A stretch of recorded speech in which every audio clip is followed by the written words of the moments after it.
First of all, I think your analysis was very straight line. History doesn't run in a straight line. Kid, you cannot tell your neighbor he is stealing ducks when you are stealing frogs. As High Commissioner, I was wrong. As Charandas Prasad, I reacted naturally how any person would have. I did not come here for that kind of abuse. I did not come here for that kind of abuse. If you're going to go along that road, I'll walk off. But it's all okay once they're talking. If they weren't talking, I could not have been here today. You got ADHD. I got that. Calm down. I think I've done enough in terms of taking our team out of trouble from losing. Come on, Lou Taylor. That's good. I'm reading the script now, and the first person that comes to my mind to play a detective, Yes, but the an Chinese erratic Mickey detective, Rodriguez. is Mickey Rodriguez. Why an African slap an Indian? Why a man and slap a woman? No, Gildarie, you deal with that. You deal with that.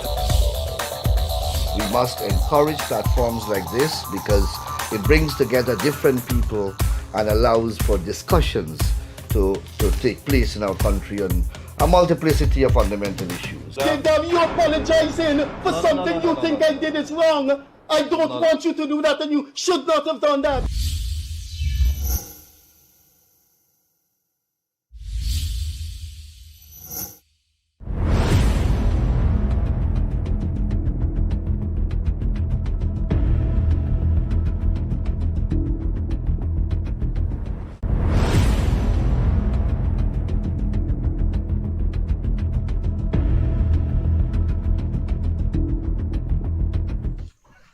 Hi, good evening and welcome once again to the Gildarie Freddie Kissoon show. Wherever you are, good night, good morning. I hope that you're having a safe time and enjoyable time and that you're in good health. As always, it has been a pleasure coming to you more than a year. Freddie Kissoon will tell you 16 months almost down to the day.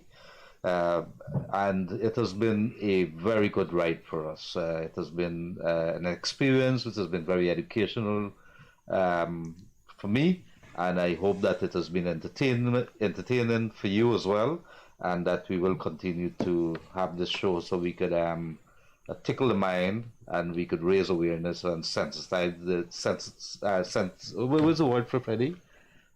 Sensitize the people. Sorry, a little tongue twister there. The people of what is going on in this country. Sometimes I have tongue twisters, but tonight, I think more so in our last 16 months, tonight would probably be one of the shows which is so very, very important. And it's alarming to say, at the very least, about the events which we're about to discuss. Why is that so? It is a very complex situation, as you will recall, and the government has been talking about it.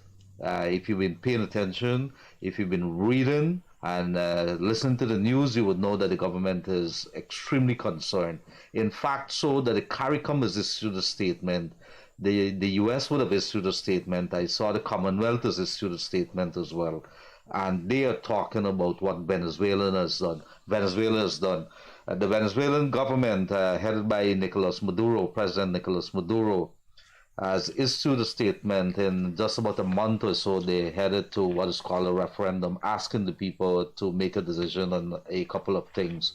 They don't want to listen to the case, or they don't want to recognize the world court anymore, which there's a matter being heard to decide once and for all the border matter. And I use the word matter very, how you say it, in a particular way, because the government said there's no dispute. We're very clear as to what is happening to our borders. We have there's a decision. It's almost a century old, and that decision was taken a long time back, and so we're not going to go back to that. Venezuelans said no. This a big part of Esquivel belongs to them, so they want to go to the people now. And this is coming at a time when there's a war in Ukraine. There's also the Gaza situation, that genocide that is taking place there right now. So how is this such a complex situation?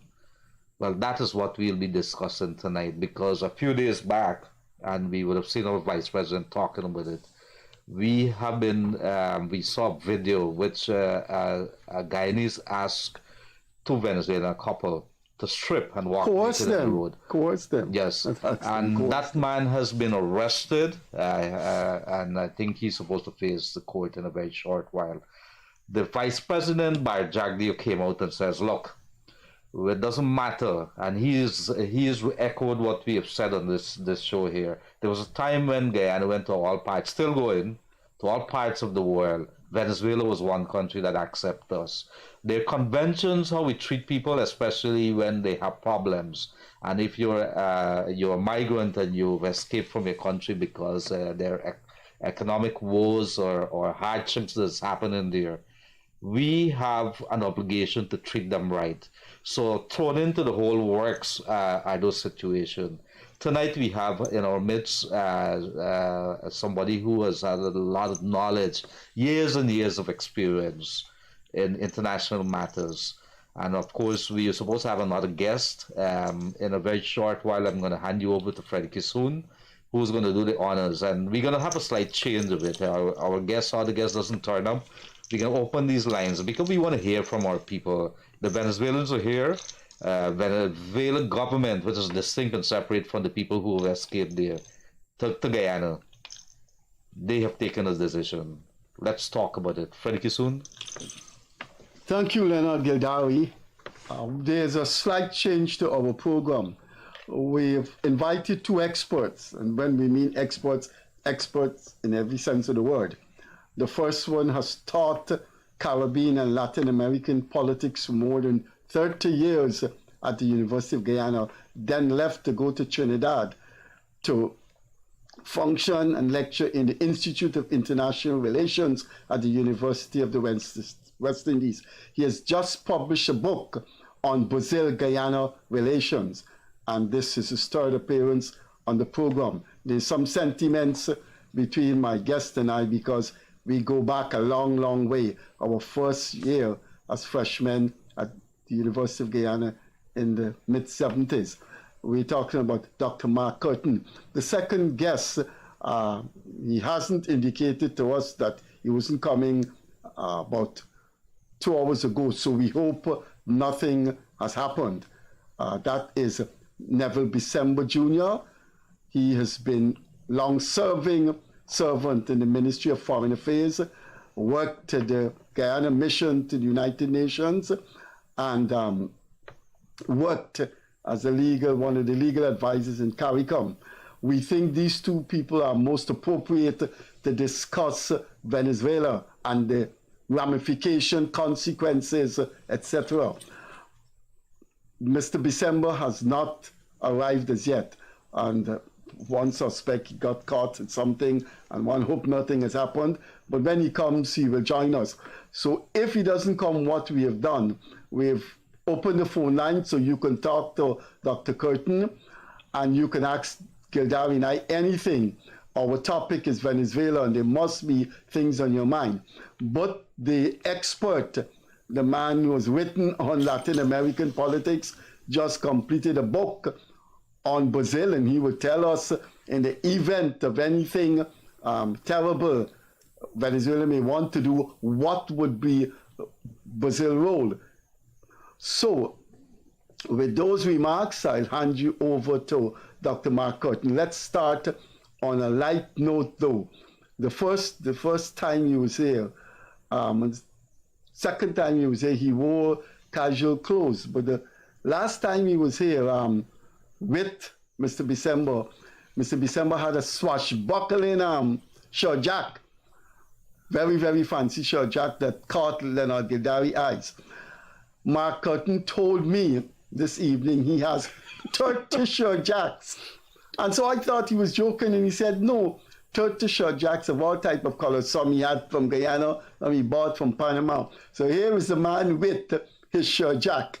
Ladies and gentlemen, long-standing Guyanese scholar, Dr. Mark Kirton.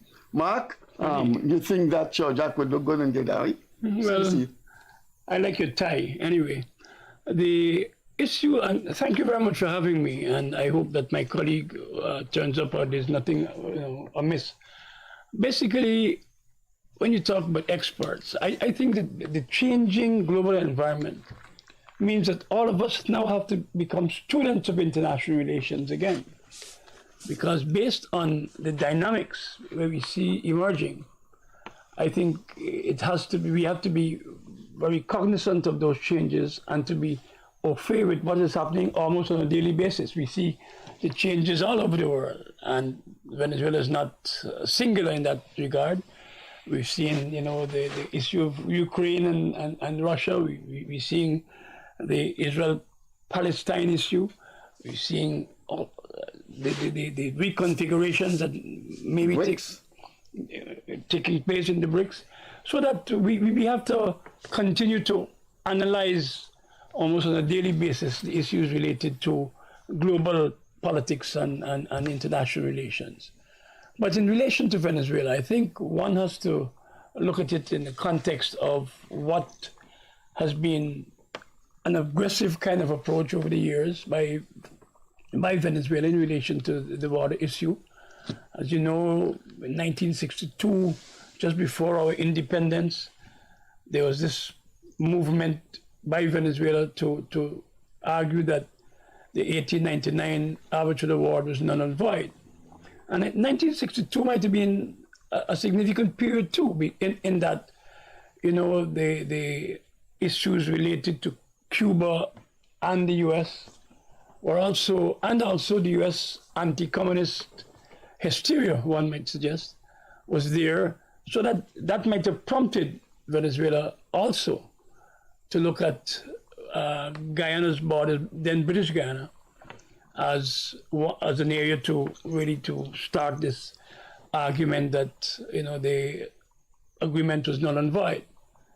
If we fast forward a little bit to 1970, and I think that it was important to note that the Trinidad and Tobago, Prime Minister Eric Williams, in a sense brokered or argued for a kind of freeze in the border controversy and the Protocol of Port of Spain, which had 12 years up to 1982. And then President Campins of Venezuela just argued that he was not going to renew. So you've seen aggression, more than 50 years of aggression in terms of the Guyana-Venezuela border issue. And we see even in the 21st century, very early, we saw where there was movement by Venezuela, even detaining a ship, a seismic survey vessel. And so that there's been a series, even if we go back to 1966, where the Venezuelans seized Guyana's half of the Ancocco Islands. So it's not a new phenomenon by any means, but it's been, I think, a long period of aggression. And when we come to 2023, and we see President Maduro ramping up the levels of aggression, maybe based on the view that, one, we have a different type of economic environment in Guyana today, and that's maybe even opportunistic, in that he sees, two other theaters of war emerging outside of the hemisphere, and pushing to ensure that this issue of annexation, which I think is a clear danger for Guyana, which we have to discuss as a matter of urgency. For our viewers, Mr. Neville Bissember has arrived, and of course the necessary protocol should be expressed. Mr. Bissember has served for a long time in Guyana's Foreign Service.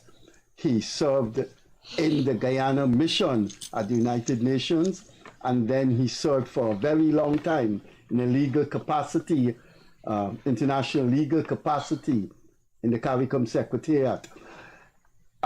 we will put the questions to Mr. Bissember in a second, but just something viewers around the world who look at this program need to know about Mr. Bissember. And I would say, if you are a student of international relations, or if you are a scholar in international relations, what I'm about to tell you, what Mr. Bissember said, is very important. Sometimes third world scholars say very erudite things about international relations, but they don't find expression in the textbooks in the United States and the journals. Here are two things Mr. Bissember said that I think students in international relations need to reflect on. One was right in this studio, and these things have implications for understanding small power relations with big power, superpower relations with the rest of the world.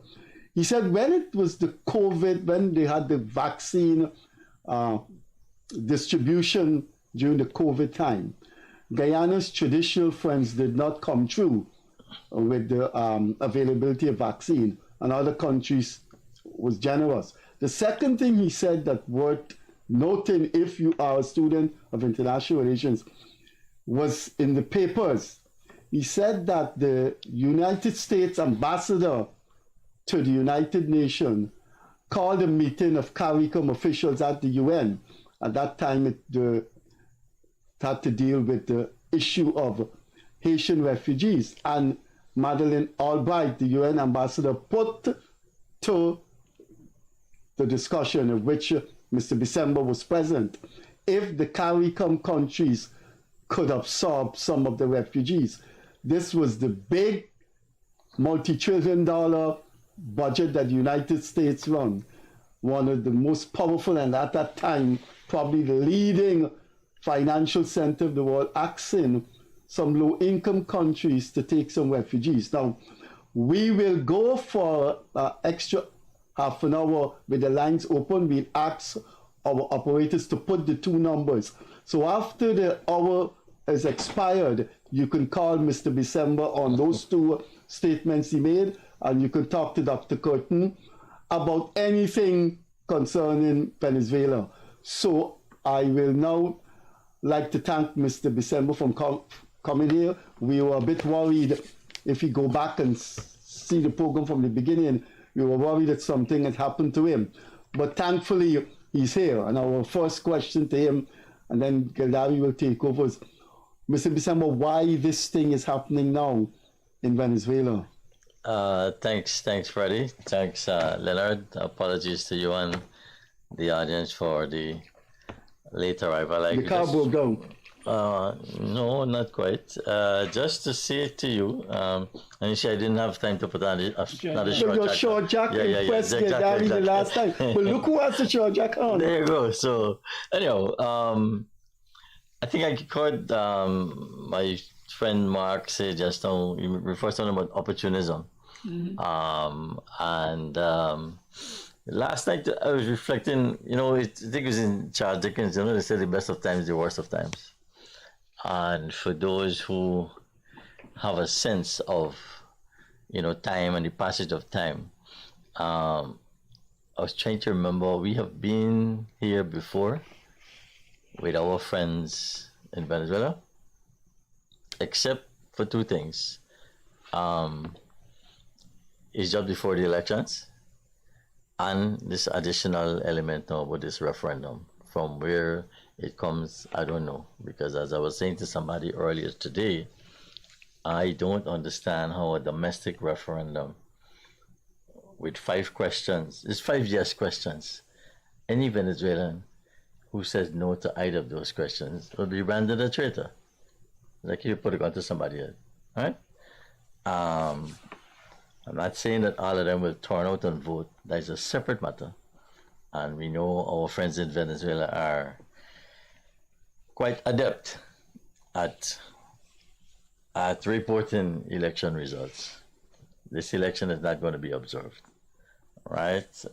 So regardless of the real turnout on the ground, we might get a number saying there's overwhelming support for this. But the effect, the impact of a referendum, a domestic referendum, within the jurisdiction of a country, I don't understand And I know some people in Caracas.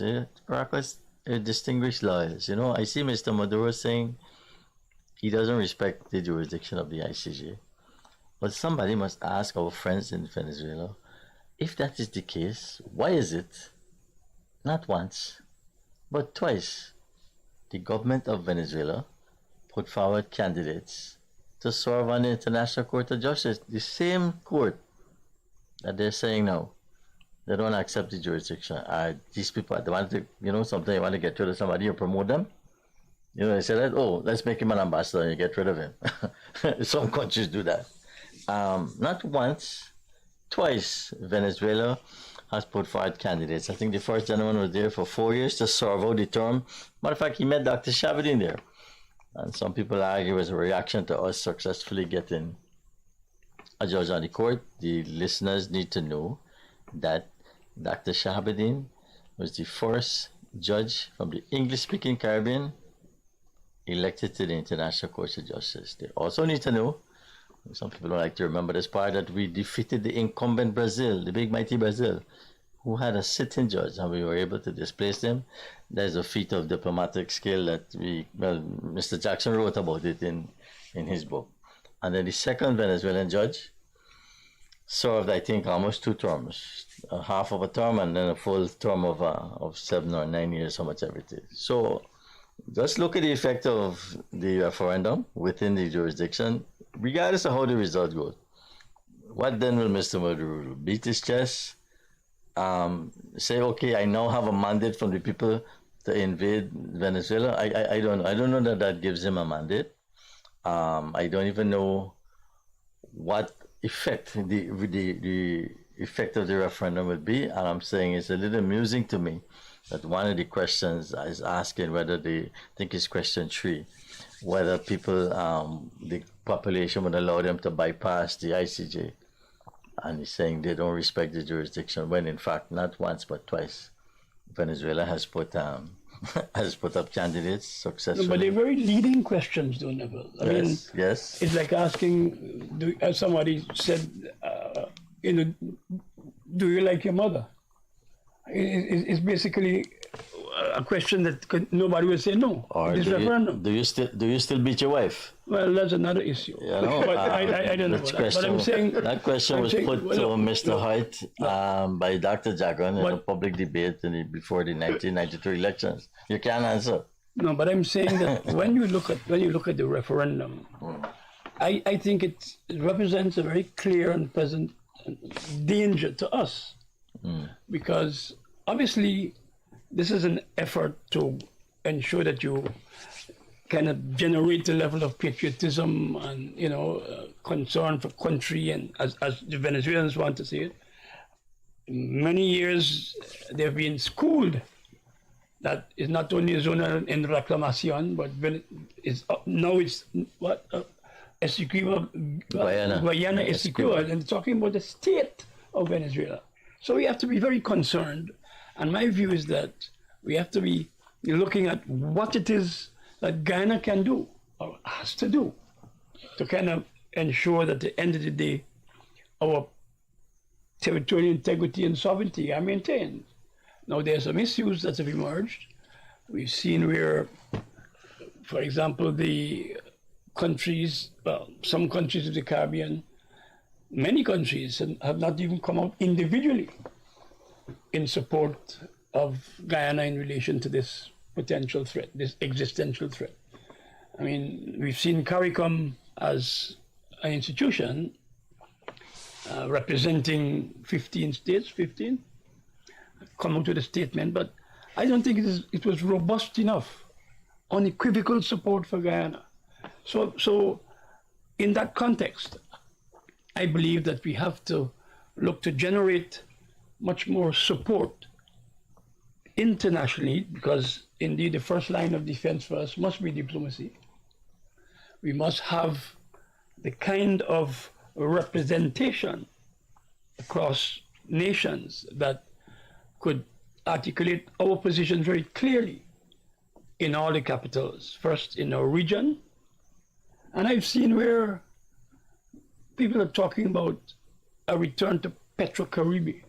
but not recognize, not saying much of our regional brothers and sister states, not saying much about the present danger that Ghana faces in relation to the Venezuela claim and the potential for annexation, as they call it. All right, Doc.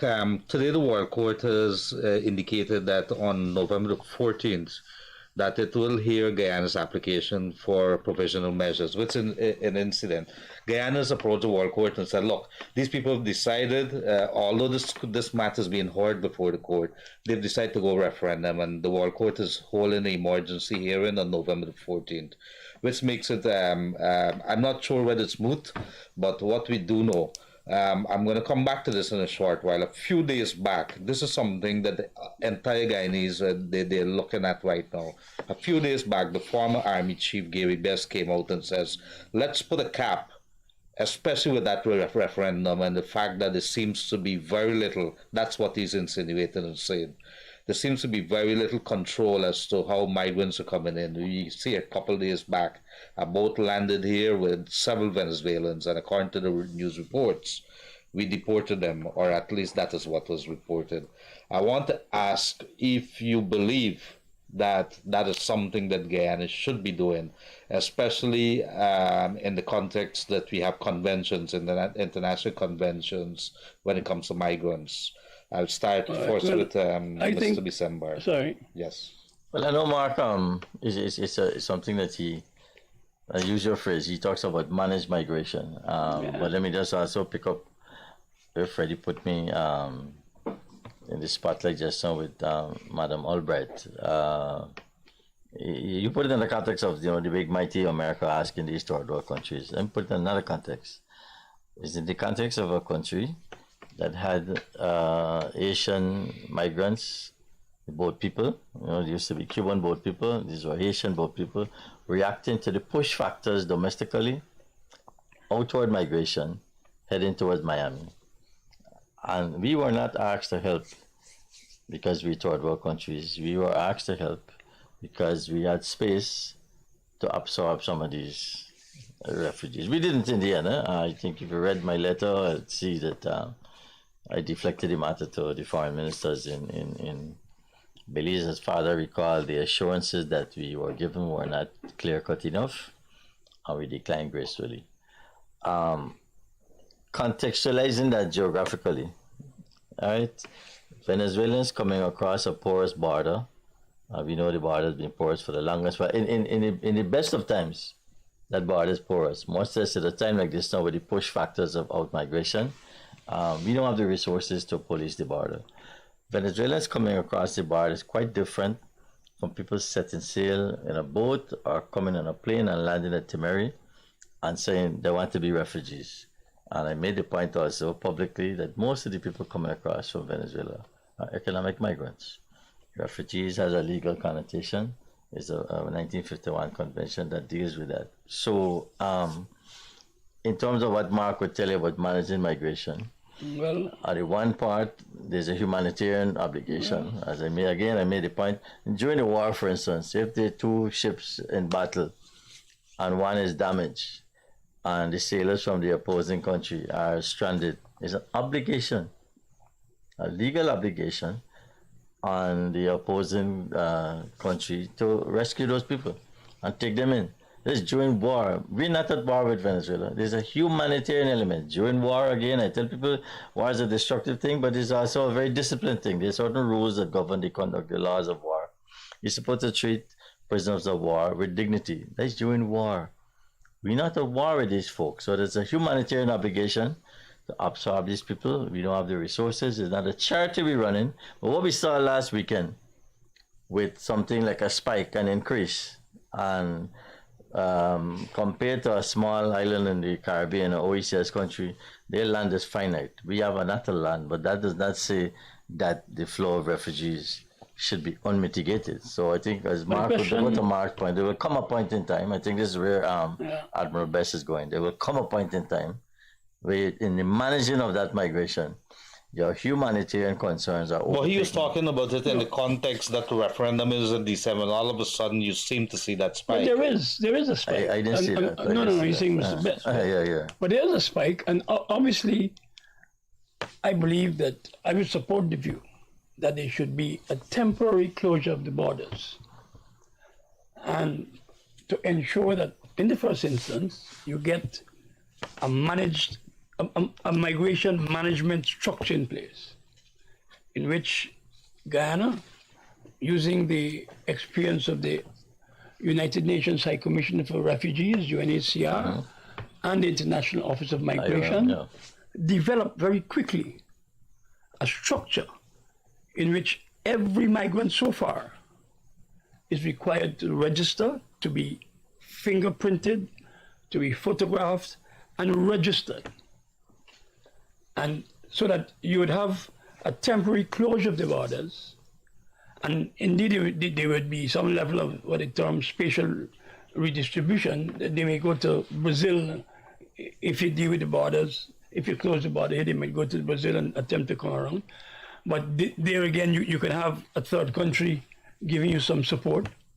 And so I believe that should be a structure put in place almost immediately to ensure that you have all of those migrants registered, so that you, and indeed you can get information which could tell you where the Trojan horses are and where those who are migrants, economic migrants as you call them, I call them forced migrants, involuntary migrants, because some of them wouldn't want to leave Venezuela if were it not for problems related to, economic, social, and political issues. The push factors, yeah. Push factors, yeah. Now, so my view is that at the end of the day, we will have to have that kind of structure in place very quickly to deal with the migrant issue. And so, because I don't think we have the data yet. No, and I see one of the things too, gentlemen, is that the information that has been coming to me, and I presume the authorities would have that as well in the government and the intelligence section, is that the majority of the Venezuelan people who are coming here, the majority, have Guyanese linkages, meaning that some of the kids grew up there, or some of them born there, and they're coming back with the parents. The majority of them, that's what I'm being told.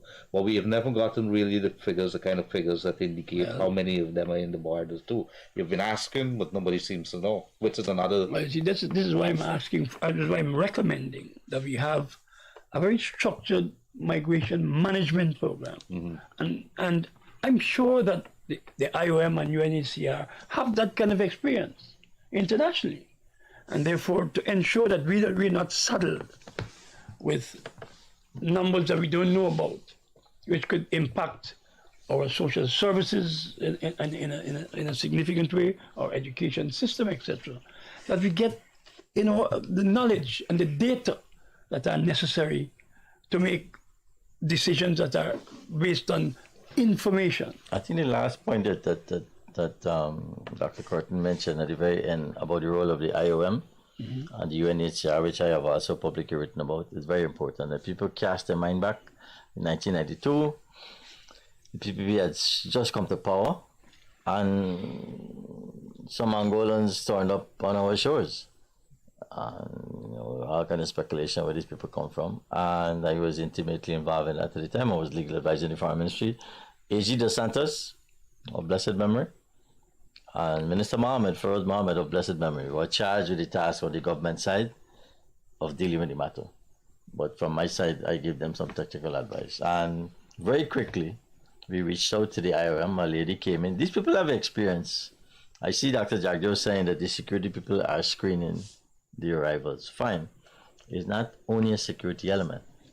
As I said, there's the humanitarian side. There's some people who will qualify as economic migrants. There are few, I would imagine, who might be refugees. There's a specific relationship legally between the host country that receives refugees. We discussed it, I think, the last time about non-refoulement as a French concept. You're not supposed to send back refugees for fear of persecution. Gentlemen, most of the people coming across the border if we were to send them back, or as Mark was saying, put a pause, a temporary control, Mr. Maduro won't lock them up and throw them in jail as political prisoners. They're economic migrants fleeing the hardship in Venezuela. So there's one category of people, migrants, that falls jurisdictionally on the IOM, and the refugees, the few of them who may be, for the different criterion. Some people are sometimes assimilated, integrated. Now, we don't have resources. As I said, it's not a charity we're running here. And those folks sometimes are willing to lend assistance, the IOM and the UNHCR. The other party, the same people in 1994 who asked us to take in the Haitians, we should ask them to help.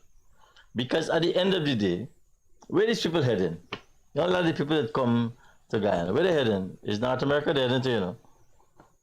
Right? They come through, like the Haitians that were coming here. They come through, they go to Brazil, watch the map, they cross over, and they make that trek that we see on the television every night, all the way up through South Central America, Mexico, into the great United States of America. Yeah, but we're seeing it more than, some people argue, more than 20,000 Venezuelans here, and the level of, you know... Would that figure is accurate? I don't know, that's what I'm saying. That's why we got 25, 20... But this is why we... You need to travel. It does give you... I don't know about that, but if you drive across, I'm just going to tell you, across the river and on these banks, Providence got a lot of construction going on, and almost every building that you pass here. No, I'm just saying we need to have every supermarket. No, but we don't know. But you can't say. I think that the point Mark is making. You can't say that they're not here, but at the same time, I think we take it that, look, they're humanitarian grounds, they're international conventions, we're obligated to. But in the context of that referendum, what Gary Best, as a former army chief, is saying, does it have any credence? Could it really stand up, and should we go that route? Well, Leonard, you mentioned a point just now. Let me just come right back in here, because yes, today we got, I call it the good news, that the ICJ is going to intervene. Which is very good news. Yeah. Why is good news? Hold on. What you see in the past is that they're saying, Venezuela continues to argue that the ICJ has no jurisdiction. And even yesterday, you see Mr. Maduro making some statements that, you know, they can try with that in a real sense, in Spanish. So, but it will still have a positive effect for the world if the World Court rule against them. Yes, but it's compliance is the problem. When Prime Minister... My argument is... But let me ask, let me throw in the spanner in the works here. And let me be realistic about it. Venezuela is going through a very tough time. They now have some sanctions lifted by the United States. Exxon is here. They badly won this piece of land, but the area that they're really quarreling about is that the piece of water there that the government really, and they said that they have to get it. So if you don't have money, you're going through a tough time, elections coming up, Americans definitely will protect Exxon. Do you believe that this is a bluff? My question. A bluff? What I see it. I see the level of rhetoric and all of the issues that have emerged as a result of an upbeat kind of Venezuelan issue, situation. Venezuela is saying here this thing. We are, this is our place, this is our land. And they're not, over the last couple of weeks, we've seen a significant shift. But realistically, what? With Exxon out there, with America looking and banking heavily on Guyana, you believe that Venezuela is going to want to rock the boat to the American waters? But I'm not sure that we must depend totally on... I'm not saying we depend, I'm just saying... No, but you're asking that... Is it economic consideration? Are you suggesting that the Americans will come and just defend? You think they would leave if a scenario... let me ask you. I'm going to ask you directly. A scenario comes up like that. They decided that they're going to step in after that referendum. The people have given us, and Maduro says, let's suspend whatever elections. We're going to go into Venezuela to distract from what is happening there. They come into Venezuela. or whatever it is that they do. Do you believe the American would intervene? There's something going on in Ukraine, something going on with Gaza. Would they defend the Exxon here? Well, they're, to my mind, they're theaters of war that is already attracting U.S. attention. And I would argue for a different kind of approach to see what it is that we ought to do. My view, perhaps, it would be that, one, we look at approaching the Security Council of the United Nations immediately, given what could be a real threat to us, to ensure that we have some form of protection, and even ensure that at the end of in this period, because December 3rd could have implications, serious. December 10th. Third. Could have serious implications for Guyana. And so my view is that we have to prepare by doing quite a few things, recognizing that our capability, our defense capability is weak. We can never stand up to a Venezuelan kind of military incursion. So we have to ensure that we now, at this point, start to continue to look at what it is we can do. One, the United Nations is one. As I mentioned, the issue related to closing the borders temporarily, having that kind of registration for those already here, ensuring that our allies, especially those in South America, and here I come to the issue of Brazil. Well, I was coming to that. Mr. Export in Brazil. No. He just wrote a book. Yeah. Brazil would allow a military incursion and annexation of Venezuela. Would Brazil allow that and say... Before we go to Brazil, which is Mark's... let me just pick up where we left off. Yeah. The ICJ is part of the UN, eh? When you're saying we should go to the UN. Security Council. Well, it's the ICJ is the legal arm of the United Nations. Right. You cut me off when I was telling you. Quickly, like if you never got a problem, sometimes people run up the steps, the court steps, and get an ex parte injunction. It's not a comfortable thing, but this is not ex parte because the ICJ has notified Venezuela that we've applied for the provisional measures. Okay. But quickly, the way it works, not unlike an injunction, if the matter being complained of is urgent, the referendum is done in a matter of weeks. And more importantly, if what we're complaining of, to redress that or to correct it would be more difficult than the situation is right now, the ICJ could issue the provisional measures. Both of those criteria we meet. The urgency and the fact that if the gentleman on the other side tells his people to come across, whether now or after December the 3rd, that will be difficult to reverse. So we got good grounds in moving to the ICJ to get the provisional measures. When Prime Minister Phillips went up to Washington last week, and nobody knew, I saw the gentleman Monday at the conference at Pegasus, the next day he was gone. So things are happening. I made a point this morning on another forum with Bobby Fair about quiet diplomacy. Things are happening. You're quite right about the Security Council, but I saw a statement in the public domain a few weeks ago from none other than the distinguished Foreign Minister, Mr. Todd, who, when he was asked by Dennis Chabral, whether we should go to the Security Council, I think I'm paraphrasing, he said, no, it's not the time. And then he went on to say, let's deal with what is before us, right? So I can't remember everything. Let's deal with what is before us. This is the United Nations Charter. I'll read it quickly. He said the Security Council may investigate any dispute or situation. We have a situation now, not necessarily a dispute. It's a facet of a dispute. We have a situation, listen to this, which might lead to international friction. You don't gotta wait till the man let go the dogs of war. Which might lead to international friction or give rise to dispute. It is anticipatory in order to determine whether the continuance of the dispute or situation, to see where we're going with this thing right now, is likely to endanger, not will endanger, is likely to endanger. These things were carefully drafted. You don't have to wait until there's something about preemptory self-defense and stuff. I don't want to turn this thing into a lecture. And then it goes on to say, any member of the UN may bring any dispute or situation of the nature just referred to. So the Security Council on its own can do it. I don't think the Security Council just, as we say, get the VAPs and come and investigate this.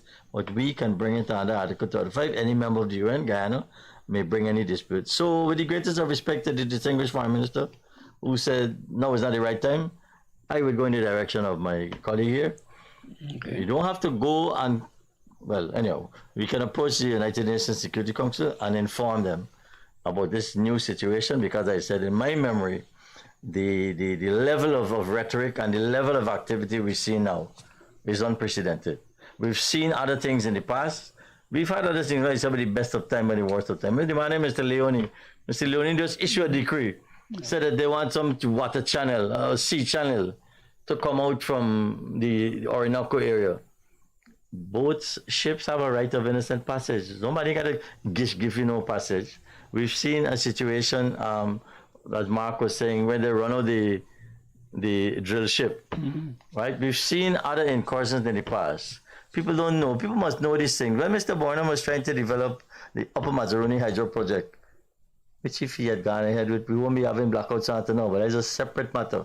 Venezuela went to the banks in the IMF, the international institutions, and blocked our financial assistance. We had a matter years ago at something called Intelsat, the International Satellite Organization, that deals with the allocation of spectrum around the world. Who must fly satellite, who must control what. And Venezuela went to that meeting trying to claim control of the Essequibo for the satellite footprint. My former boss, Dr. Scotland, who people know as the speaker, but he's a PhD in international law. I had to rush up to Geneva to give assistance to the gentleman, the technical gentleman who was there, Mr. Ron Case, of blessed memory. So we've seen other kinds of activity in the past, economic aggression, financial aggression ratcheting up, but I think in this occasion, because of the level of noise coming across, now might be the right time, as Mark is saying, to go to the Security Council. But I cut you off on Brazil, sorry. Yeah. No, but even before that. Brazil allow Venezuelan military incursion into Guyana. My research has indicated over the years that Brazil has always argued for the inviolability of borders which have been juridically settled. Today, the Brazilians are saying that, look, should there be any incursion, they will have to withdraw the borders with Guyana, and that is unacceptable. Yeah. So I don't see Brazil just standing by or standing back and not being actively engaged. What we have, I think, a responsibility as a government and as a state to be more robust or to develop a more robust relationship with Brazil at this stage. To ensure that, there's no ambassador there over the last 3 years. And it's significant, as I said, when Prime Minister Phillips went to the OAS last week, if you look at the people who took the floor publicly to respond, the United States ambassador, the Brazilian ambassador. Yeah. Them is heavyweights. So I'd just like to announce that at 9:30, the 2 phone lines would be on the screen, and you could call in and speak to Dr. Kirton and the international law expert, Mr. Neville Bissember. At 9:30, we will take the call. So we're asking our operators to put the landline and the WhatsApp line on the screen. We have 10 minutes more, or 9 or 11 minutes more before we go to the phones. I want to yes, ma'am. First is the internal dynamics here. I believe that there must be a very robust citizen sensitization program, because I see bits and pieces of information and people are not well informed of this issue. I mean, thanks for this opportunity, because I think it gives more people, access to an understanding of what is happening.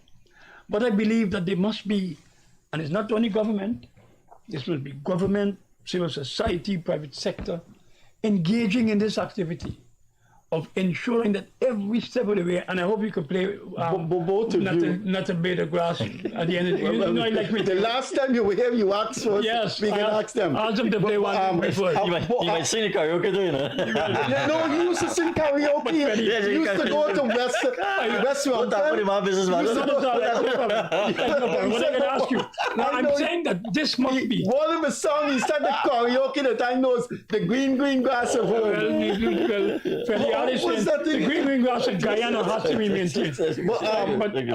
Eugene has a thing. You have to think, prepare, not fail. You at the Marriott, will you two guys will be on the panel? I don't know. I read about it in the news today, and I wish them all the best. If I have time, I'll go. It's in the middle of the afternoon, but it's 4, 5 to 5 on Monday. Anyhow. But I don't know. But I read about it in the press just now. But you know, high power team, a historian, and somebody an expert in international treaties, all kind of things. So okay. So you're the person. Not me, friend. I read about it like you today in the press. But Freddie, I think there must be a very strong and sustained program of sensitization to the Guyanese people. I said this morning. Right? Have to be. Somebody, you know, look, this thing, all the experts come out of the woodwork now, you know. Everybody is an expert. Like in oil. And I said publicly, I don't profess to be an expert, but I know a little bit about these things. Been dabbling with these things for decades and so on, right? That don't necessarily make me an expert. No. But somebody wrote a thing in, I think Pippin Tom, said that you see people calling for a public relations campaign. We don't need that because everybody in Guyana know Escribo is ours, which is nonsense. Then he said, we don't need to go internationally too because they supported it. Here is his solution. After the man criticizing that, a woman, with the greatest of respect, he said, all I got to do is play, not a blade of grass 2 or 3 times a day, and Guyanese can get sensitized. And I made the point this morning. People need to know. That's what people know. Let me land. People need to know why they're singing not a blade of grass. The young children that's singing this thing, it's so nice. It's a catchy tune. Yeah. Kudos to Dave Martin. But you got to go behind and find out why it's not a blade of grass. Because when you see the PR nonsense, there's a video with the lady in Venezuela telling the young people that, yeah, this thing is always a thing. No. If you listen to that as an objective force, you say, wait, no, somebody lying here. It's either the government of Guyana fooling me that the scribble is ours, or the government of Venezuela fooling them. So when you drill down now, you'll see the background, the history. Venezuela had agreed to the border since 1905. For 57 years, they agreed to that. But wait a minute. That's the PR campaign. We can't take something from YouTube and play it in here. But what we can do... Sing. He sang his song right on this program when he was a guest. So we could play a clip... Dave Martin sang with his guitar, not a blade of grass in the same seat. Wonderful. So if our operators could listening, if we could get that clip from one of our previous shows where Dave Martin sang, not a blade of grass, but we open the phone lines at 9:30. Operators, please put the 2 numbers so questions could be put to Dr. Kirton and legal expert. Margaret, sing I go home along. Margaret, sing I go home along. I go home along. Now, a few other things. I believe that we have to go to capitals to get our story, our position clearly articulated to capitals of the world. And this, I believe, could be done through a system of the establishment of the special envoy. They don't have to be partisan or come from the parliament alone, because they're people of integrity who can go out there in capitals both regionally and internationally to ensure that we develop the kind of ally and alliances that are necessary at this time. Exactly. This is an important. This between now and December, or this is ongoing? We're going to start now, and we got to go past December. And even after, and I've said to some senior people in the government recently, the ICJ is going to come back whilst the Guyana is on the Security Council. There's no doubt about that. We're going to be there for 2 years, from the 1st of January next year. I know the court works. It's a difficult case. Venezuela has until next year to submit their counter memorial, and the gentlemen will cogitate on it and drill down. I would say late next year, early 2025. They're going to come back, and we need another campaign then too. Before the calls come in, and the calls going to come in just now, let me ask you a brutal question. Both of you, I'd like to hear. if this thing in Gaza extends, Algeria has now declared military support for Hamas. Hezbollah has been bombarding Israel.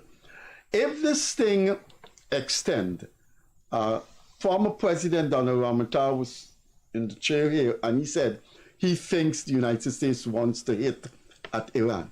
If this thing gets worse, and China does something to Taiwan, and Putin does some worse things in Kiev, I'm asking you now, as I've known both of you, and you are experts in international relations. I've known both of you doing your thing for over 30 years. Would Venezuela use that to do unsavory things? But it's a very complex world we live in, and while one can speculate, I was talking a little bit about the opportunistic potential, because the world will be engaged in theaters of war. Distracted. And distracted. And therefore, one could very well see the possibility. I'm not saying it's cast in stone, but I'm saying we have to be very concerned about that possibility.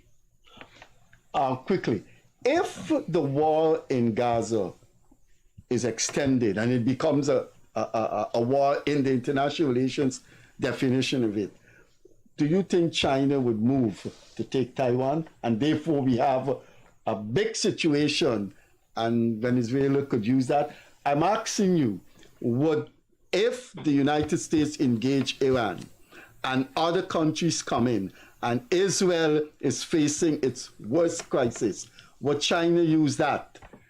China is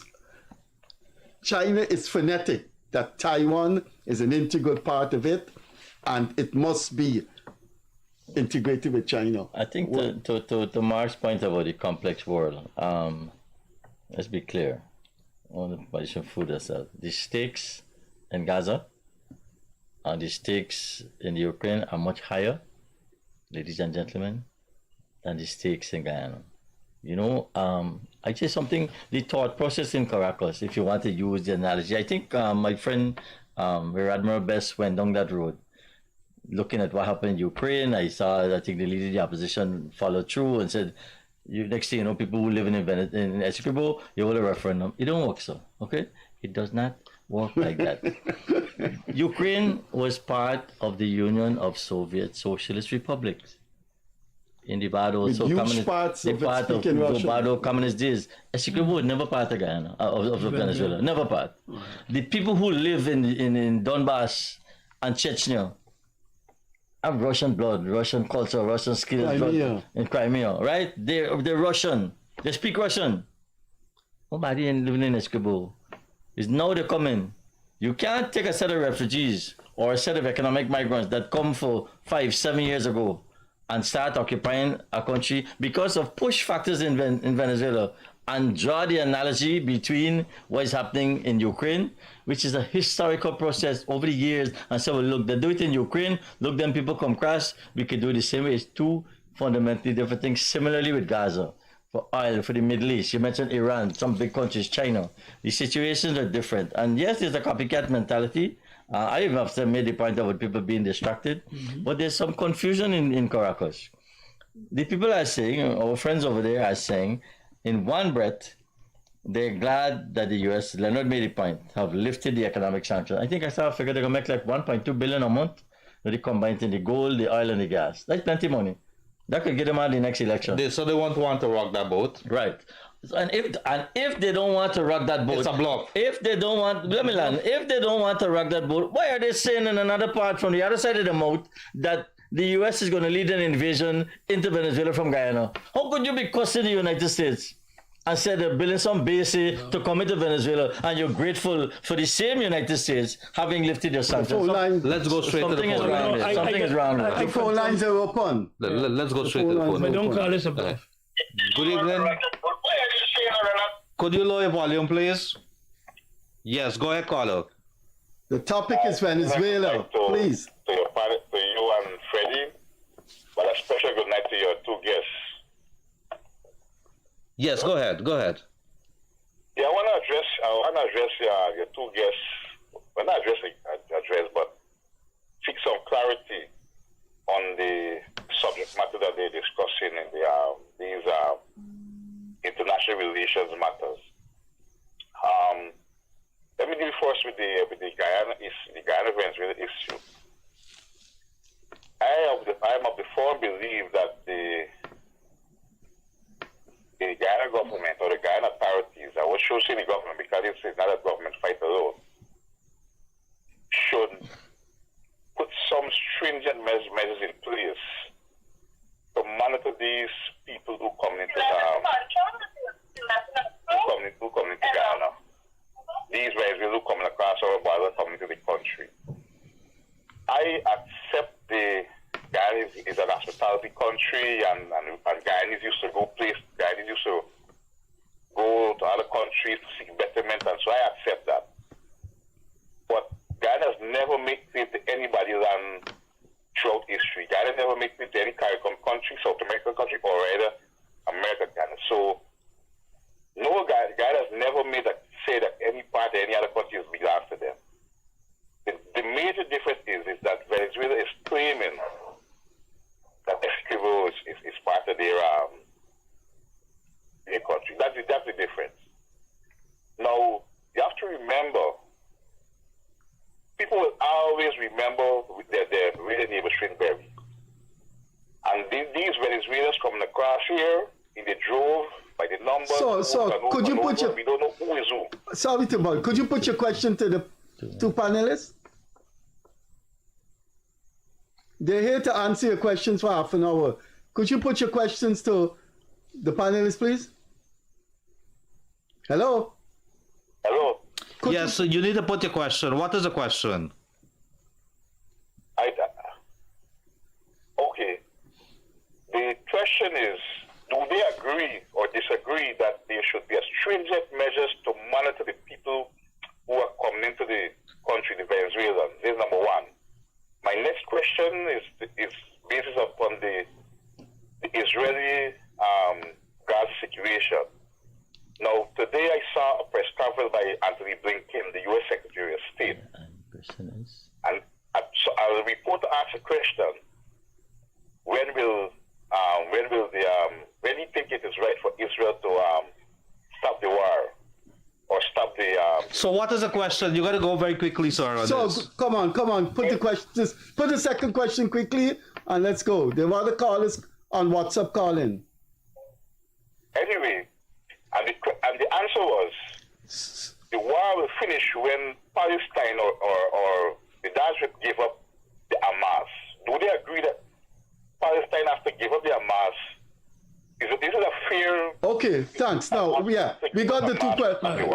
We got the two questions. Thanks. Thank you very much. Thank you very much. We already answered the question with regards. The gentleman would have, if you were listening, the gentleman would have spoken about what they thought about the cap on the Venezuelans and so on. So that's the thing. I think the other one, you want to have a shot at it? On the Gaza, I was surprised that me personally that last week, I think, or 10 days ago, when Mr. Biden turned up in the Middle East the other day, he said, I'll come with two messages. They must release the hostages and they must open a corridor.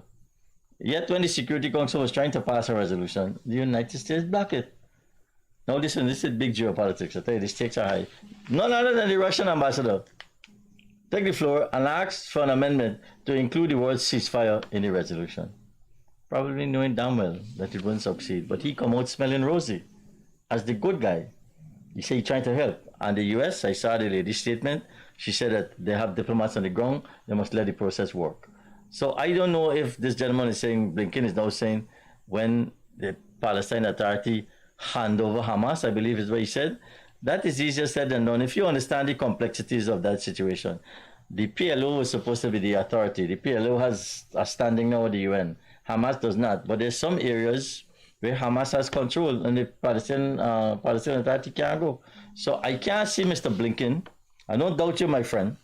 But I'll be surprised at Mr. Blinken saying that the war will finish when the Palestinians hand over Hamas. That is easier said than done. There's a lot of complexity there. The people you hear about the tunnels and the interliving with. There's going to be a long walk. It's gonna be, yeah. All right. No, but I think good sense will prevail. Right. On that, I think good sense will prevail. Mr. Netanyahu is speaking to a domestic constituency. He has a lot of internal problems with the right-wing people in his cabinet, holding together a coalition cabinet.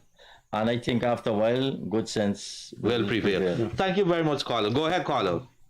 Yeah, good night to you, panel. Yes. My question to Mr. Kirton and Mr. Bissember is, Mr. Bissember and Mr. Kirton, Nicolas Maduro called for President Irfan Ali to come and sit and speak with him. Why did the president not go and sit and speak with Mr. Maduro? The president is saying that it's before the World Court, we understand this, but Venezuela, Maduro has said quite clearly that he does not acknowledge the World Court. So he's not listening, he's not going to walk with any decision or respect any decision that the All right, it's a good Mr. Bissember, it's a very, very good question. Bissember is for the answer. I'd like to also add that the thing about it, all those who sit and believe in that the great America is going to come to deliver Guyana and is going to come to the salvation of Guyana, they were in the history is showing that it's the same Americans who was giving weapons and giving fighter planes to Venezuela to bomb Guyana and fight Guyana. When the national interest, Thank you very much. When the national interest, anybody want to comment? Yeah, it's a good question. Forget the question about why the president didn't go? Yeah. And it needs to be nuanced. Sorry, your question needs to be nuanced. Mr. Ali didn't say he don't want to go and talk to Mr. There's a court Maduro. case. He said he don't want to go and talk about the court case. Somebody asked me today, if you go back about 2 weeks ago, there's a statement in the Starbucks News. Again, I'll quote my friend, the foreign minister, where he said that Guyana's position is clear as articulated by President Ali, that Guyana is willing to speak about anything except the court case. We can talk about climate change. We can talk about sea level rise. We can talk about the refugees, but leave the court case aside. My argument is there should be no interaction with the Venezuelan government until after. Yeah, but there's another thing that people need to know. You remember Professor Norman Gavin, I think that was his name? Yeah. For years, Guyana was talking to Venezuela because he was a representative of the United Nations Secretary General. Yeah. Freddie Kissoon, when I'm finished, I'm going to answer that. So, if they were talking and that matter, Guyana just abandoned that because of this talking going away. You and I talking steady, and it's not. Let's go to the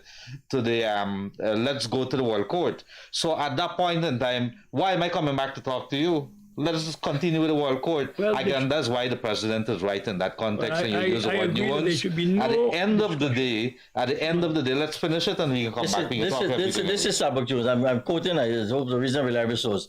Todd also emphasized the position as articulated by President Ali that Guyana is irrevocably committed to the settlement process at the ICJ and is available to meet with Venezuela on any subject of interest to the two countries. Other than the controversy, we could talk about plenty other things. Other than the controversy, nothing wrong with talking. If you never got a problem, you talk it out, man. Don't go and drink drunk. But what else are you gonna be talking about? Climate change. I just tell you, climate change, sea level rise, the situation in Gaza. All right, there's a call here. Go ahead, caller. Good evening. Hi, good evening, guys. First of all, I just like to say a very good evening to two of the professors of the program tonight, Dr. Kirton and Mr. Bissember. I would like to personally touch on that video that surfaced with the guy who would have had the Venezuelan stripped and walk naked. Oh my God, that I personally would like to catch that individual who... He's going to court. He's before the court now. He'll be dealt with. He's before the court. But put your questions to the two lone gentlemen. Yes. Please put the question. Okay. My question is, Professor, do you think that the West will get involved in, and I'm hoping that the West do get involved in if Venezuela do attack? Well, you know, thanks. there's an issue that the US always says it has permanent interests and not permanent friends. And it may, to my mind, be, I don't think that we can rely totally on that potential defense by the United States. I think we have to ensure that we develop other alliances diplomatically and even militarily in South America. Brazil. To ensure that we have the kind of support which would be necessary in this particular issue. You see, and that's a very good point, Mr. Kirton. Venezuela, one of the world's largest oil reserves and deposits there. Guyana now entering into the oil and gas. The question would always beg, who would America choose? I'm saying when their national interests become threatened. Look, the history is repeat to this thing. Grenada, Panama. You know what I always say? American lives are at risk. Exxon has a multi-billion-dollar investment here. But Chevron have investment in Venezuela too. Exxon had investment there. Under the socialist nonsense, Mr. Chavez, I think, nationalized it. So when the United States, Mr. Blinken and company, determine that their interests are threatened, you'll see a reaction. And Mark also made a point. People must be aware of this thing. Diplomacy is our first line of defense. The response isn't only have to be militarily. Then we've got the F-16 and tank and this. And what we got, friend? Good evening, caller. Go right ahead. Good evening, gentlemen. Interesting stuff. Two questions. How could Venezuela invade Essequibo when Bartica and Fort Island were the capitals of the Dutch colony of Essequibo and Demerara? And secondly, what was the relevance of that? Before you even ask that. Let him answer second so the panelists can. All of the oil lies between the Berbice River and the Quarantine River. Well, let's where everybody want to know. The second question. I don't know that is so, but I've also said some things about that in the past. So far, the oil that had been found is out of the Berbice. As a matter of fact, I asked my international class a question whether Berbice want to break away from Guyana. He said, I don't keep the jump away from the carnival and thing. We got all the oil, just to show how a state is created. Our operators, if you're listening, could you get that clip from our program? But this they cannot play it because they're going to prolong the entire program. Yeah, YouTube has very funny protocols. But all the program is on YouTube. YouTube is going to flag it nevertheless. All the oil that has been found so far. If this call is right, and let's be the devil's advocate, why in 2018, the day after the referendum, the Venezuelans run that drill ship from the Essequibo region? If you're saying all the oil is in by Berbice, that is not necessarily so. As a matter of fact, I have a feeling that we have oil on the land territory as well. This country is rich like anything. And we're going about the exploration in stages. So I'm not sure that he's correct. And as to the first thing about the history, that may be so, but since then time has marched on. England was bequeathed or was given the colonies. If you know the history, there was French Guyana, Dutch Guyana, and even within Guyana, Berbice and the different colonies were changed hands differently, and we ended up, for better or for worse, with our friends from the United Kingdom of Great Britain and Northern Ireland, and it's them that give us independence. Good evening, caller. Hi, pleasant good night to everyone on the panel. Mm-hmm. Now, I totally agree with your two guests. There's nothing for President Ali to sit down and discuss with a madman. The ship has sailed. Right? Maduro is a madman. Okay, put your questions to the panelists, sir. Put your questions to the panelists. Pardon? Put your questions to the two panelists. Okay. No, I doesn't have a question. I'm trying to get over something. Okay. I'm trying to get over something. I doesn't have a question. I've been listening from the beginning of the program. Thank you very much. Go ahead. What we need to focus on as Guyanese is whatever is going to come, whatever is going to happen, we have to be prepared to stand up for this nation. I see people on Facebook taking this thing and making a joke out of it. Yes. And trying to make it a political tool. You know, I don't know how more foolish Guyanese can get. We need to understand the seriousness of this and how this will affect the generations of Guyanese to come. And this is not only an Essequibo thing, it's a Guyana and a Guyanese thing. That's it. And we need to understand what is going on and take it serious. I see some people who are supposed to be leaders in society talking a set of foolishness on Facebook about this thing. It's not a joke thing. It's not a play thing. It's not a toy. You're right, sir. Absolutely. The generations to come have to deal with this. And I applaud the leaders that we have right now. President Ali's a diplomat. He's a diplomat. And hats off to him. Hats off to him. So we need to stop making this a joke thing. This has nothing to do with politics and who in power and who went in power and who didn't do this and who they said this. I ran in Facebook today and see some I don't want to use the words, but they got some secret recording with the vice president, and they making promises to Maduro, and we need to stop these foolishness. We need to stop it. Well, the good thing about it, Carla, is that you have the opposition and the government unified in the approach. But even though the opposition and the government is unified, there are members from the opposition still talking a mouthful. Well, they have a constituency to speak to, my friend. That's real politics. That's what we call real politics. Reuters Ford is saying that the government need to come out and tell people the truth about the Venezuelans. I mean, come on. If you're unified, you're unified. Stop trying to score political points off of something that is going to affect the entire nation. To my mind, I agree that this is a national issue. Of course. We have to speak with one voice on the issue.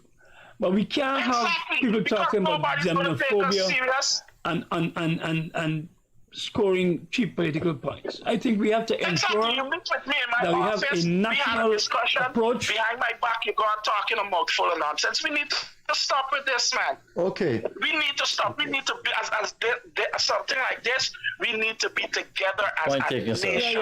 I love what you say there, and I hope that Guyanese are listening.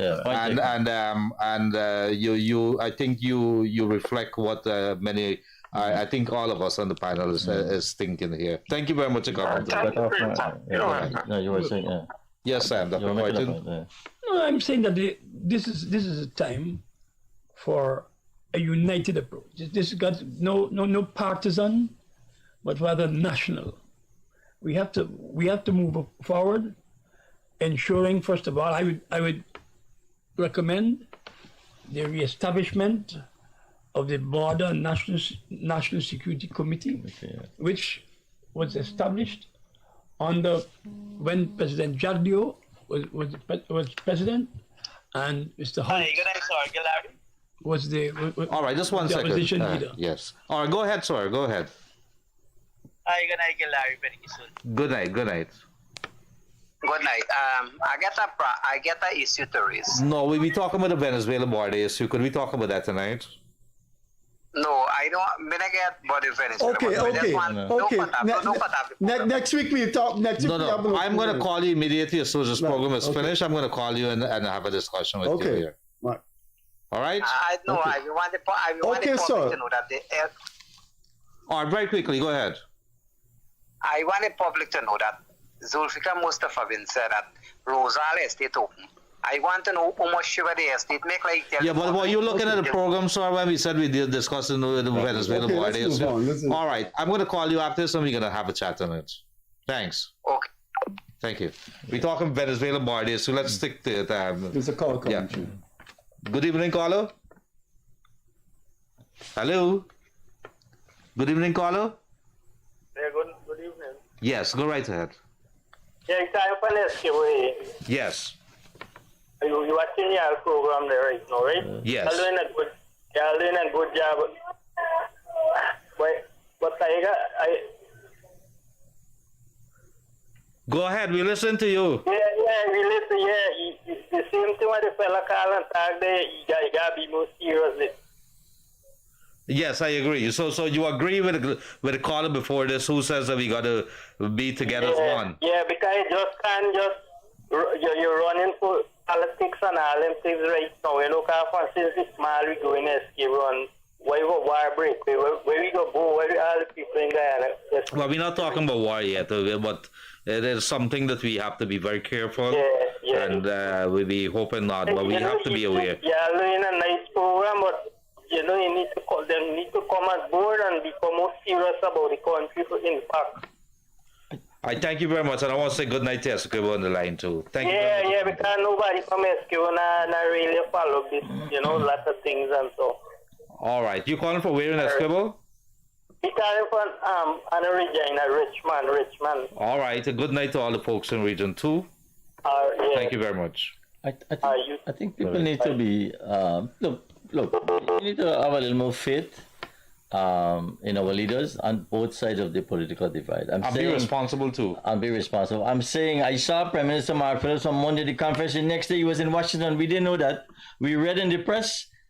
We got a powerful team of lawyers, Some of these people I know, besides Soshi that Ramful, who I've worked with, the actual technical people, the international lawyers on the team. Powerful top shelf. They approached the ICJ for the provision. We didn't know there's something called quiet diplomacy. And please, ladies and gentlemen, there are things going on outside of the public domain. We need to do more. However, there are things going on. However, right? our people need to be sensitized. Yeah, but at any time is right. But you know what you said there. Something strike me. Do you know that this government here, right? Do you know that this government has done something that I had to sit up and said, wow, I thought that was very good. They took Carl Greenwich and put Carl Greenwich after they went into office as part of that team to fight that ICJ case. And I thought that was very good of crossing the divide. So a lot of people who don't know, Carl Greenwich is an integral part. And playing an integral role even in the Venezuelan border. With the approach to the ICJ last. And he's done a fantastic job at it too. So when you want to talk about coming across the divide, shaking hands and agreeing on certain positions. From the opposition, well, he's opposition party. That's one of them. Karan isn't involved in something. Good evening, caller. Yes, good night. All right, I have two questions. Does the World Court have the exclusive power to rule on this and to stop the referendum that Maduro wants to go with? And secondly... That's a very broad question. Well, go ahead. Secondly, if the court was to rule that he cannot go forward with the referendum, can Maduro still press ahead and go with it? Very good questions. Our panel will answer. Yeah, thanks. I thought I'd deal with that earlier when I compare an injunction. You never got a problem, and you go to the court to get an injunction against your neighbor, a temporary stay. And based on the urgency and the extent of what they're doing, the short answer is yes, the court can do it. My colleague, Dr. Corton, has a problem with whether the gentleman on the other side of the border will feel bound so to do. I'm saying the weight of international pressure, the weight of international condemnation that he's already getting from the Commonwealth, 50-something countries. CARICOM, people said little CARICOM, 15 countries. The US, Brazil, some big boys. We need to spread, as you're saying, we need to spread that thing through Africa. Some big boys down there. South Africa, Nigeria. Brazil is a good country to have in our camp. I think with that amount of pushback, Mr. Maduro will have to find some kind of modus operandi. Look, I'm not so sure that, let's jump forward. December the 4th, the results are in. The people tell you, yes, go ahead. Then what? There's no guarantee that he will act in the way that some people feel is the worst case scenario based on that referendum alone. He might say, okay, thank you very much. All alive Venezuelans, and we will now put together a strategic team to determine the strategy to go into Guyana. But we gotta look for the worst case scenario also. Well, let me ask what happens. All right, hold on. There's a call here very quickly. Go ahead. Good evening, caller. Good evening to all. Yes. I would just like to say that when it comes to unity must not only be said in words, but it must be shown. It must be expressed in action. So no sense you come together in one table and that one thing, and then tomorrow is something else. When Maduro look into Guyana, you see all the major events, and you look at the front row, you must see the president and the opposition leader. This is how you know the country have unity. Good night. Yeah, good point. And I think we've seen that. They've had a meeting. There's an actual. I agree. Well, I think that has to be sustained. Yeah. We have to go beyond That's a meeting in. Well, when the referendum, and you got to give kudos to the government too. When the referendum was announced by Maduro, that planned referendum, right away the government get into it, and I was surprised at the speed of it that you have the opposition and engage in them. So kudos for that too. Yeah. So let us see. There's another call. We get pushing as much call as possible. Very quickly, caller. Good evening. Hi, good evening. How are you doing? Pretty good, sir. Go ahead. Yeah, this is a gentleman that sang Blade of Grass. I'd like to do it for the gentleman there.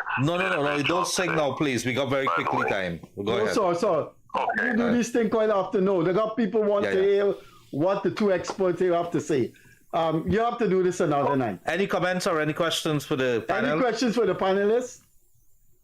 No, I just want to do that one verse. We are peaceful people. All right, very quickly. One verse. One verse.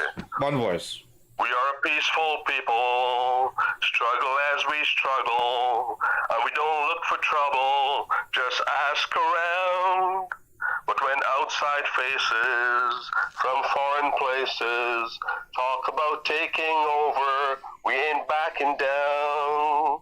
We ain't giving up no mountains, we ain't giving up no tree, we ain't giving up no river that belongs to we. Not one blue sake, not one rice. All right, thank you very much there, sir. Thank you. One verse, please. Have a good night. He doesn't stop. Thank you very much. He and the other colleagues. No, he always does that. He and the other colleagues in the diaspora. I hope all of them that out there thinking they're Guyana thing, they must jump on the airplane and come back. Freddie, 3 minutes. You take over from here. Well, I wanted to ask before we no, but I prefer to give the callers well, if there's any call coming, okay. But I've learned so much tonight. I must tell you that. Well, while I'm speaking, oh look, you have a call there. Yes, let's go to the callers and let's see what happens. Good evening, caller. Good evening, caller. All right, we missed that one. That person gone. Yeah, Mark, Mr. Latin American expert. All right. I believe if the American put pressure on Maduro and he has to open up with the elections, I think he's going to lose.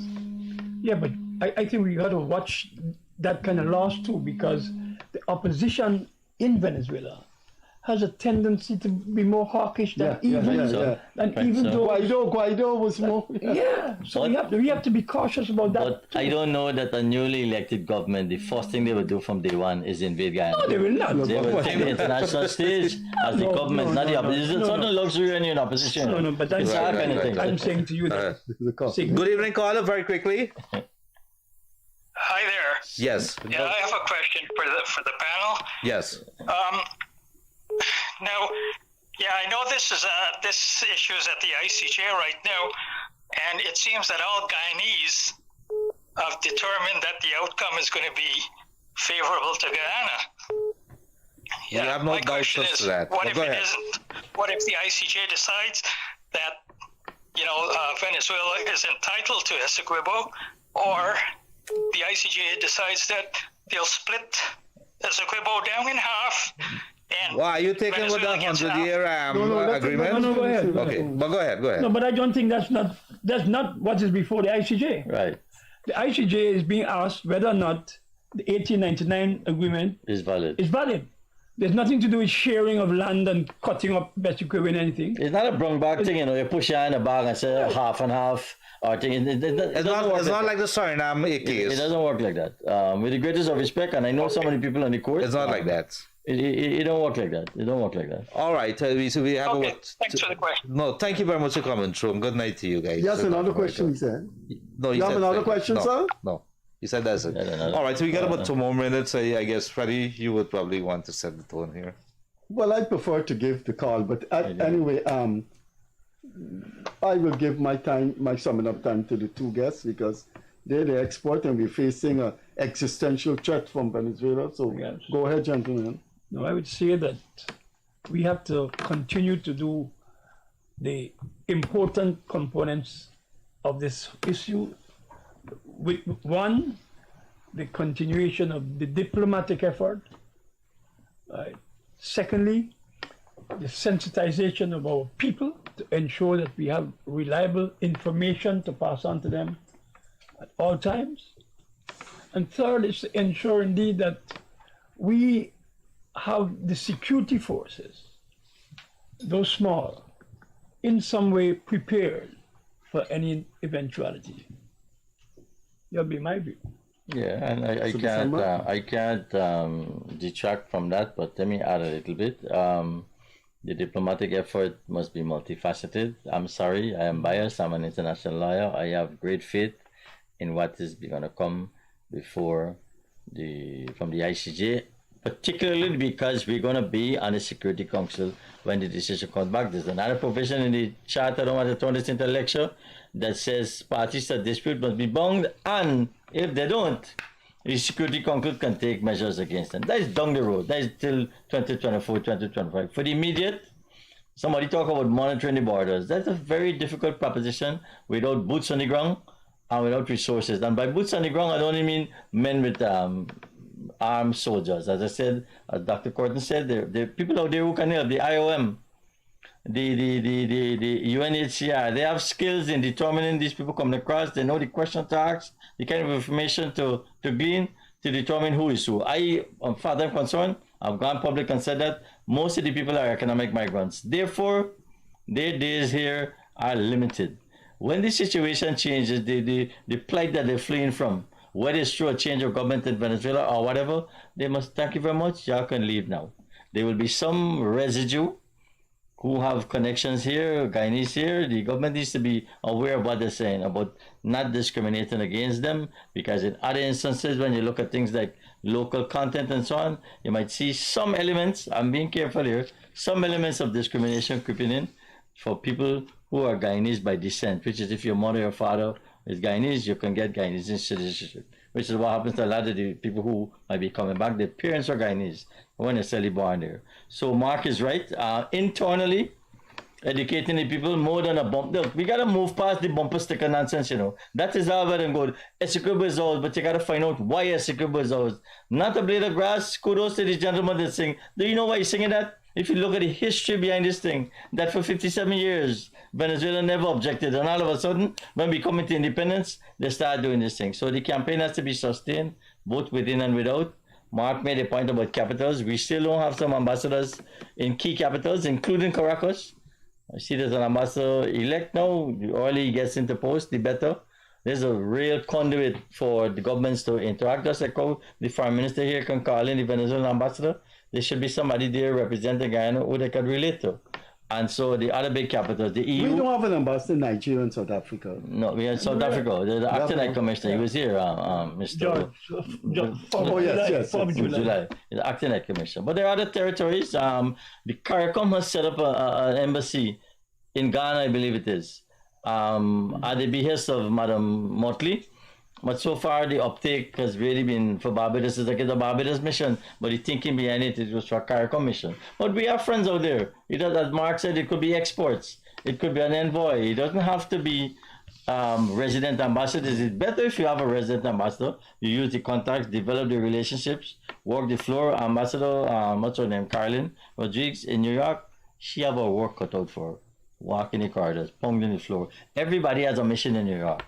And she got a lot of work to do, and particularly when she's going to be on the Security Council. And I say my last word, I believe good sense will prevail on the other side of the border. One, after the provisional measures decision. And two, the gentleman that spoke just now about the court coming back. If you know the law and the history behind this issue, you would see that both, I'm not saying this as a Guyanese, I'm saying this as an international lawyer. Both the history and the law are on our side. And if I know the people on the court, the last time was a 12-4 decision, right? I'm not saying it's going to be a unanimous decision, but it ought to be a majority decision in our favor, and the majority will take that. The majority decision, 12-4 is good enough. If you get the all 15, fine. And you want to say 12-4 because the last time we had a judge ad hoc. But there are 15 judges on the International Court of Justice. If we get a majority of them coming back, I think we're good to go. Thank you very much. I've been informed. Time's up. And not every subject, not everything that we discuss here, ladies and gentlemen, will be the most sexy of things. These are very serious times. We have to educate ourselves. We have to get into the know. We have to come together. We have to hold our hands together as Guyanese to be able to fight to protect what is ours. As to whether this goes forward, whether it's just a bluff, we'll have to wait and see. But in the meantime, we just kind of just sit on our hands. Our government is doing, the opposition is playing their role, but we have to continue to push and educate ourselves. On behalf of myself and Freddie Kissoon, my co-host, I want to say thank you very much to our panel, Mr. Bissember and Mr. Kirton, two men who has lots of experience, and they have spoken tonight and they have given their views, and of course we've heard from our people. We want to say to you also, stay safe on the roadways, and we want to see you and hear from you next week when we return on Monday, same place, same time. Enjoy.